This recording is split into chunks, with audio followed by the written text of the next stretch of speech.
Allah mengingatkan kita di dalam surat Al-Isra ayat 58. Wa in min qaryatin illa nahnu muhlikuha qabla yaumil qiyamah au mu'adzibuha adaban syadidan. Kalau di dalam sebuah kehidupan sudah muncul kemungkaran dan kemaksiatan, maka aku, kata Allah, akan menghancurkan negeri itu sehancur-hancurnya, atau kalau tidak aku hancurkan negerinya, aku akan datangkan azab bagi penduduk negeri itu. Dan ingat, azab demi azab, musibah demi musibah, bencana demi bencana yang datang di negeri kita, ini semua adalah membenarkan apa yang dikatakan oleh Allah. Karena di negeri kita ini yang namanya mungkar dan maksiat bukan hanya sebatas tumbuh dan berkembang, tapi ditumbuhkan dan dikembangkan.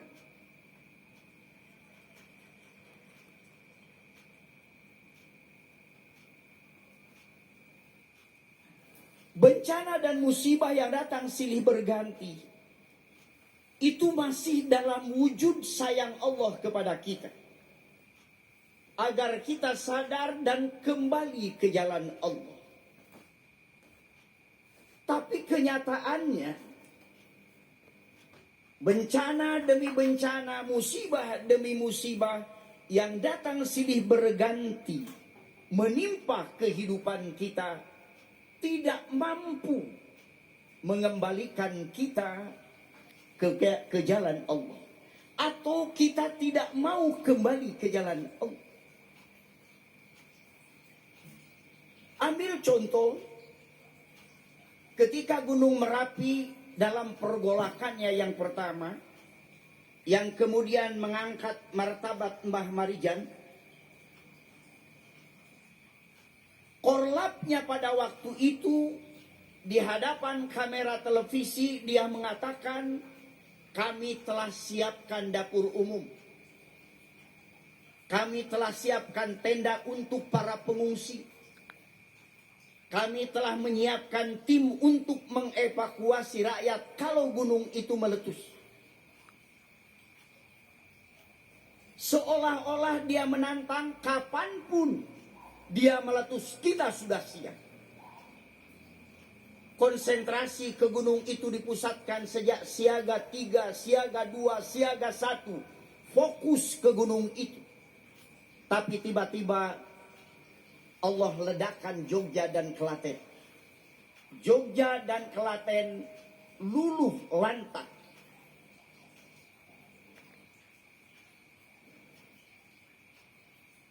Seolah-olah Allah ingin mengingatkan, kamu boleh siap, tetapi aku lebih siap dan lebih hebat dibandingkan dengan kamu. Tapi ini pun tidak menyadarkan kita untuk kembali kepada Allah. Akhirnya Allah datangkan kembali tsunami di Pangandaran. Orang berlarian sambil mengatakan Allahu Akbar, Allahu Akbar. Yang jadi pertanyaan kita, sebelum ada tsunami, mereka Allahu Akbar apa tidak?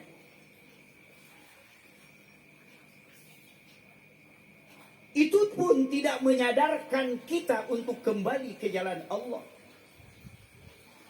Kemudian Allah munculkan lagi gempa di Banten Selatan. Seorang pejabat negeri ini di Banten, dia mengatakan, bagaimanapun mahalnya alat deteksi tsunami akan kita beli. Dan saya akan perintahkan pimpinan daerah untuk melatih rakyat bagaimana menyelamatkan diri kalau terjadi tsunami. Waktu itu saya sangat berharap yang mulia ini kemudian mengatakan, sungguh pun demikian, sebagai bangsa yang beragama, kita pun kembali harus tawakal kepada Allah. Tapi kalimat itu tidak muncul. Karenanya 2 hari setelah itu terjadi gempa dahsyat di Minahasa. Yang muncul protes kepada Allah, yang muncul seperti tidak percaya kepada Allah. Ketika bencana terjadi di mana-mana, orang mulai bertanya, kenapa semua ini bisa terjadi? Ada yang jawab, mungkin Tuhan mulai bosan. Ketika terjadi tsunami di Aceh, muncul orang mengatakan, Tuhan, marahkah kau kepada kami? Ini adalah fakta. Bahkan kalau kita melihat kejahatan moral yang terjadi di negeri kita, Indonesia tercinta ini, naudzubillah. Data yang dimiliki oleh Komisi Nasional Penanggulangan Narkoba, BNPB.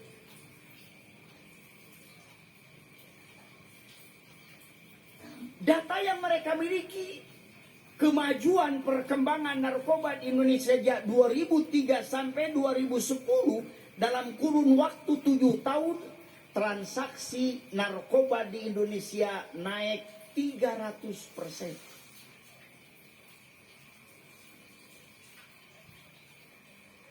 Ketika kita melihat hasil penelitian BKKBN Pusat di beberapa kota besar di Indonesia, angkanya menunjukkan untuk Jabotabek 51% remaja Jabotabek, Jakarta, Tangerang, Bogor, dan Bekasi, 51% remajanya sudah terbiasa melakukan hubungan seks di luar nikah. 51%. Medan 52%. Surabaya 54%. Hanya saya lupa ketika saya berangkat ke sini, saya tidak lihat data Karanganyar berapa. Itu yang terlupa. Kalau kita melihat data yang dimiliki oleh Komisi Nasional Perlindungan Anak, hasil penelitian mereka terhadap anak-anak SMP, angkanya menunjukkan 61,7% siswi SMP sudah biasa melakukan hubungan seks di luar nikah. 61,7%.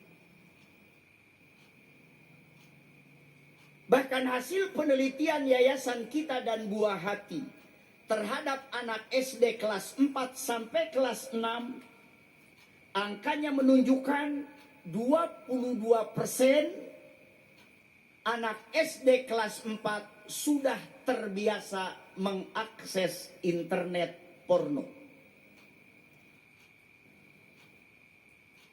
Bapak dan Ibu, kalau anak SD kelas 4 kita hitung umurnya 10 tahun, kita kaitkan dengan umur umat Nabi Muhammad, yang kata Rasulullah, a'maru ummati baina sittin wa sab'in. Umur umatku nanti antara 60 dan 70. Kalau kita ambil yang pendek itu 60, dari 10 ke 60 itu menggambarkan kepada kita bahwa 50 tahun ke depan generasi kita adalah generasi yang rusak. 50 tahun ke depan.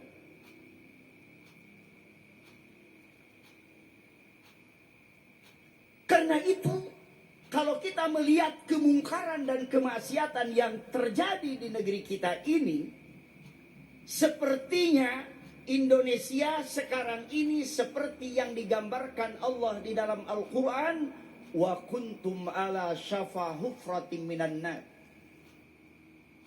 Kalian sekarang sedang berada di pinggir jurang kehancuran.